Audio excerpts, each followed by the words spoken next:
नमस्कार। ए सप्ताह तीक्ष्ण दृष्टिर प्रमुख खबर को आपन को स्वागत।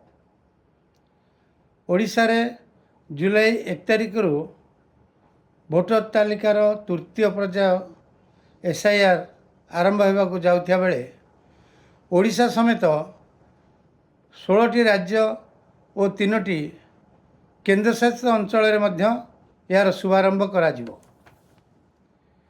ऑनलाइन औषध बिक्री को विरोध करी ओडिशा समेत भारतर प्राय 30,000 ऊर्ध्व दुकान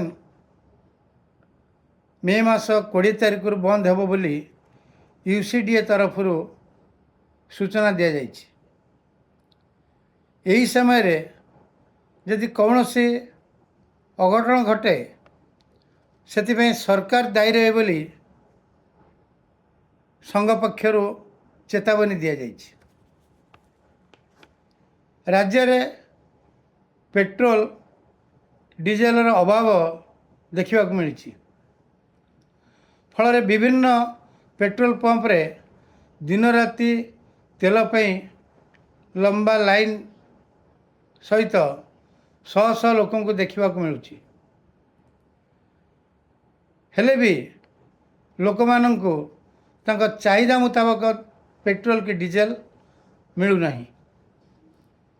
एथिपाई मुख्यमंत्री राज्यवासी को व्यक्तिगत गाड़ी व्यवहार कमाइबा को परामर्श देइथिया बेले निजे मध्य तांका सुरक्षा पाई व्यवहृत होउथिबा गाड़ी संख्या कमाइबा को निर्देश देइछन्ति। सेहीपरि सृष्टि होइतिबा तैल संकट को आखि आगे रखी घरोई बस मालिक संघ पक्षरु आशु समाधान पाई सरकार को एक दाबीपत्र प्रदान करछन्ति। नहेले 6-7 दिन भितर बाध्य होई घरोई बस सेवा बंद हो जिवो बोली चेतावनी दैछन्ति। अपार्टमेंट पंजीकरण सरलीकरण निमंते भारतीय अधिनियम रे एक संशोधन अणा जाइछि। डॉलर तुलन रे टंकार मूल्य 35 पैसा ह्रास पाई 53 टंका 63 पैसा रे पहुंची। पद्मश्री डॉक्टर सची राउतंक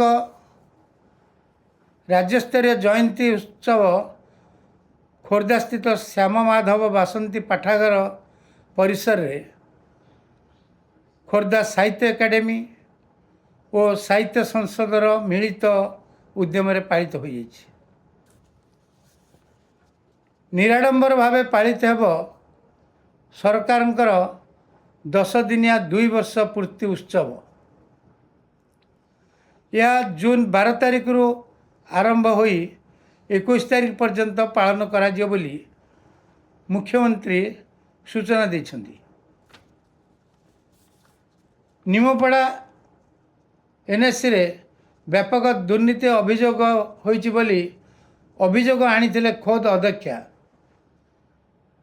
मात्र 2 दिन न पूर्णरु अध्यक्षा दुर्नीति रोकिबा परिवर्ते किछि काउंसिलर ओ कार्य अधिकारी मानक सहित बनभोजी करुथिबा से अंचल रे एक चर्चार विषय होइछि। तमिलनाडु राज्यपाल मुख्यमंत्री विजय को 13 तारिख दिन तांको सपक्षर थिबा 118 विधायकों समर्थन देखाइबाकू कहिथिले। याकू ग्रहण करी मुख्यमंत्री विजय तांकर संख्या 118 ठारू अधिक करी बहुमत प्रमाणित करने सक्षम हो पारछन्ति। आपण जानते कि कोकई रे व्यवहृत होउथिबा 6 खंड काठ को कौन कहा जाए?